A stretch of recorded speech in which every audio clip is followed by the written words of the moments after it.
Hello everyone, welcome back. आज का जो टॉपिक है strategic management and business policy, topic है major implication of 7S framework. आज हम बात करेंगे 7S फ्रेमवर्क की। ठीक है, किस तरीके से 7S हमारे ऑर्गेनाइजेशन के लिए बहुत एक इफ़ेक्टिव रोल प्ले करते हैं, किस तरीके से ये एक स्ट्रेटजी में काम करते हैं, वो हम डिस्कस करेंगे 7S फ्रेमवर्क का।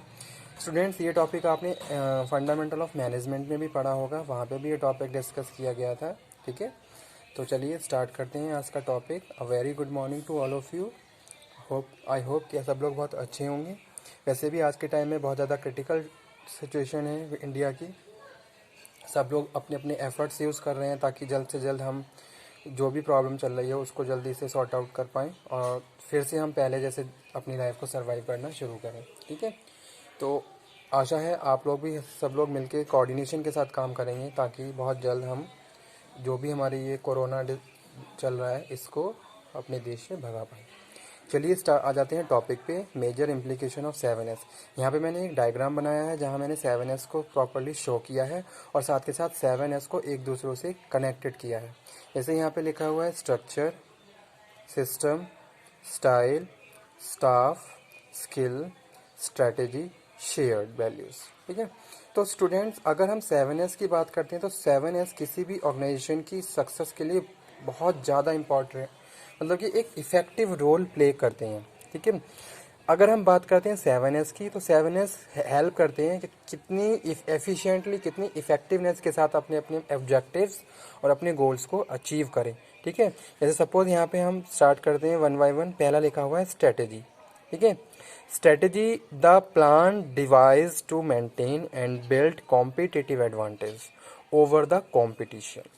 स्ट्रेटेजी क्या है? फर्स्ट एस है स्ट्रेटेजी की। अगर हम बात कर रहे हैं तो स्ट्रेटेजी क्या है? प्लानिंग है कि किस तरीके से हमें कॉम्पिटिटर्स को कॉम्पीट करना है और कॉम्पिटिटर्स को कॉम्पीट करते हुए हम अपने गोल्स और ऑब्जेक्टिव को अचीव कर सकते हैं और अपना मार्केट में कॉम्पिटिटिव एडवांटेज गेन कर सकते हैं। ठीक है, तो वो हम बात कर रहे हैं किसकी? स्ट्रेटेजी की। ठीक है, हर ऑर्गेनाइजेशन की अपनी अलग अलग स्ट्रेटेजी होती है और उस स्ट्रेटेजी को वो यूज़ करते हुए अपने गोल्स को अचीव करते हैं। ठीक है, अब स्ट्रेटेजी किस तरीके से होनी चाहिए, क्या स्ट्रेटेजी होनी चाहिए, वो सारे अल्टीमेटली हमारे ऑर्गेनाइजेशन के ऊपर डिपेंड करता है, हमारे ऑर्गेनाइजेशन के रिसोर्सेज पे डिपेंड करता है कि कितने हमारे पास रिसोर्सेज हैं और किस हिसाब से हमें उन्हें यूज़ करना है और किस तरीके से मार्केट में अपनी गुडविल को मेंटेन और इंक्रीज़ करना है। तो वो हम बात कर रहे हैं स्ट्रेटेजी। ठीक है, जैसे कि यहाँ पे लिखा हुआ है build competitive advantage over the competition.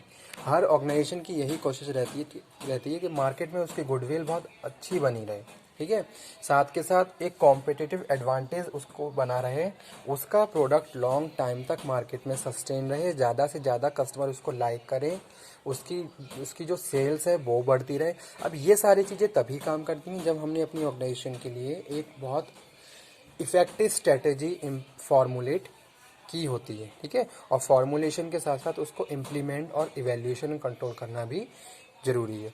Second बात कर रहे हैं हम स्ट्रक्चर की। The way of organisation is structured and who report to whom. ठीक है, किसी भी ऑर्गेनाइजेशन की बात करें तो उसका एक सिंपल स्ट्रक्चर होना चाहिए, सिंपल स्ट्रक्चर होना चाहिए। अगर कोई छोटी ऑर्गेनाइजेशन है तो उसका उसी हिसाब से स्ट्रक्चर होता है, अगर कोई बड़ी ऑर्गेनाइजेशन है तो उसका उसी हिसाब से स्ट्रक्चर होता है। जैसे टाइप्स ऑफ आपने ऑर्गेनाइजिंग में पढ़ा होगा किस तरीके से ऑर्गेनाइजेशन स्ट्रक्चर होते हैं, तो वहाँ पे हम बात कर रहे हैं स्ट्रक्चर की। कौन किसे रिपोर्ट करेगा, क्या किसके टास्क होंगे, कौन किसको लीड करेगा, ठीक है, कौन किसके अंडर में काम करेगा। इस तरीके से डिपार्टमेंट वाइज हमें अलग अलग स्ट्रक्चर बनाने होते हैं ताकि सारे लोग प्रॉपरली इफ़ेक्टिवली काम करें और साथ के साथ जो भी उनके जिन्हें भी उन्हें रिपोर्ट करना है उनको रिपोर्ट करें। ठीक है, साथ के साथ इन अगर स्ट्रक्चर प्रॉपर नहीं तो कहीं ना कहीं बहुत सारी प्रॉब्लम्स क्रिएट हो जाती हैं। इसीलिए यहाँ पे सेकंड एस लिखा हुआ है structure. The way the organisation is structured and who report to whom. ठीक है, जैसे एक डिपार्टमेंट है उसमें मैनेजर है, मैनेजर के अंडर में बहुत सारे लोग काम करते हैं। ठीक है, मैनेजर है, असिस्टेंट मैनेजर है, एग्जीक्यूटिव, उसके बाद असिस्टेंट है। तो इस तरीके से क्या है, एक हायरार्की बनी हुई है। अब कौन किसे रिपोर्ट करेगा, ये सारी चीज़ें प्रॉपरली स्ट्रक्चर वाइज क्लियर होती हैं। ठीक है, कि जो असिस्टेंट है वो असिस्टेंट मैनेजर को रिपोर्ट कर रहा है, असिस्टेंट मैनेजर मैनेजर को रिपोर्ट कर रहा है। तो इस तरीके से क्या है, स्ट्रक्चर के साथ साथ बहुत सारी चीज़ें क्या है डिवाइड हो जाती हैं, फंक्शंस डिवाइड हो जाते हैं, वर्क डिवाइड हो जाते हैं। ठीक है, नेक्स्ट लिखा हुआ है system, the daily activities of procedures that staff member engage in to get job done. ठीक है, जो भी सिस्टम, हर ऑर्गेनाइजेशन का एक सिस्टम होता है, सिस्टम में रहते हुए काम करना होता है। ठीक है, मैं कोई ऑर्गेनाइजेशन रन कर रहा हूँ तो मेरे ऑर्गेनाइजेशन, मैंने अपने एक सिस्टम बनाया, उस सिस्टम में मैंने बहुत सारी पॉलिसी, बहुत सारे रूल्स एंड रेगुलेशन बनाए, उसके उसके हिसाब से मैं लोगों को हायर करूँगा और जो भी जितने भी एम्प्लॉय काम करेंगे मेरी ऑर्गेनाइजेशन में उस हिसाब से ही काम करेंगे। तो वो यहाँ पे हम बात कर रहे हैं। नेक्स्ट लिखा हुआ है shared values called super ordinate goals. ठीक है, वो यहाँ पे हम बात कर रहे हैं। Model was first developed core value and culture. ठीक है, ऑर्गेनाइजेशन का अपना एक कल्चर होता है, ऑर्गेनाइजेशन की अपनी वैल्यू होती है, ऑर्गेनाइजेशन की अपनी सोशल रिस्पॉन्सिबिलिटीज़ वो बेयर करते हैं। तो हर ऑर्गेनाइजेशन का कल्चर होता है, उनकी शेयर्ड वैल्यूज़ होती हैं। तो वो यहाँ पे हम बात कर रहे हैं। वैल्यू पे अगर काम नहीं कर रहे हो आप, एथिक्स पे काम नहीं करोगे तो बहुत सारी प्रॉब्लम्स आप लॉन्ग टाइम तक सस्टेन नहीं कर सकते। ठीक है, तो बहुत एथिकली आपको काम करना होगा, तभी आप जाके क्या कहें अपनी ऑर्गेनाइजेशन को की सक्सेस को अचीव कर सकते हो। नेक्स्ट लिखा हुआ है style, style of leadership adopted. ठीक है, कौन सा लीडरशिप स्टाइल अडॉप्ट करना है, जैसे कि हमने पढ़ा था ओपी में 4 लीडरशिप स्टाइल होते हैं। ऑटोक्रेटिक होता है, पार्टिसिपेटिव होता है, सपोर्टिव होता है, कलीजियल होता है। आपने अपनी ऑर्गेनाइजेशन के लिए कौन सा लीडरशिप स्टाइल सब अडॉप्ट किया हुआ है। ठीक है, वो यहाँ पे हम बात कर रहे हैं। हर ऑर्गेनाइजेशन का एक लीडरशिप स्टाइल होता है, सिचुएशन बाय सिचुएशन वेरी करता है कि कब हमें ऑटोक्रेटिक यूज़ करना है और कब कब हमें पार्टिसिपेटिव यूज़ करना है। उसके बाद नेक्स्ट लिखा हुआ है staff employee and their general capabilities. जो भी एम्प्लॉय काम कर रहे हैं उनकी क्या जर्नल कैपेबिलिटीज़ है वो हम बात कर रहे हैं। Staff employees and their general capabilities. ठीक है, एक डिपार्टमेंट है, उसमें स्टाफ, बहुत सारा स्टाफ है। अब उन स्टाफ के डिवीज़न ऑफ वर्क है। ठीक है, वो यहाँ पे हम बात कर रहे हैं। सबके अपने अपने टास्क हैं, सबकी अपनी अपनी कैपेबिलिटी है, सबके पास अपने अपने स्किल्स हैं, कैसे उन टास्क को पूरा करना है। उसके बाद लिखा हुआ है skills, actual skills and competency of employees working in company.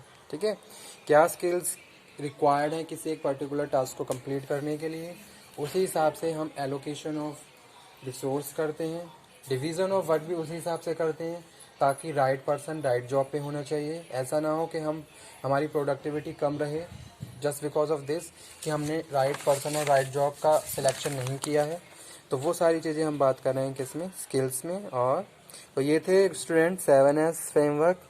ठीक है, जो कि क्या है किसी ऑर्गेनाइजेशन की सक्सेस के लिए, उसकी गोल्स को अचीव करने के लिए बहुत ज़्यादा इम्पॉर्टेंट है। हर एस अपने प्लेस पे एक अलग रोल प्ले करता है और सबकी अपनी एक अलग वैल्यू और इम्पोर्टेंस है। अगर किसी एक में भी हम कॉम्प्रोमाइज़ करते हैं तो कहीं ना कहीं उसका इफेक्ट हमारी ऑर्गेनाइजेशन के ऑब्जेक्टिव्स पे दिखने लगता है। ठीक है, तो वो चीज़ यहाँ पे हम बात कर रहे हैं 7S फ्रेमवर्क में।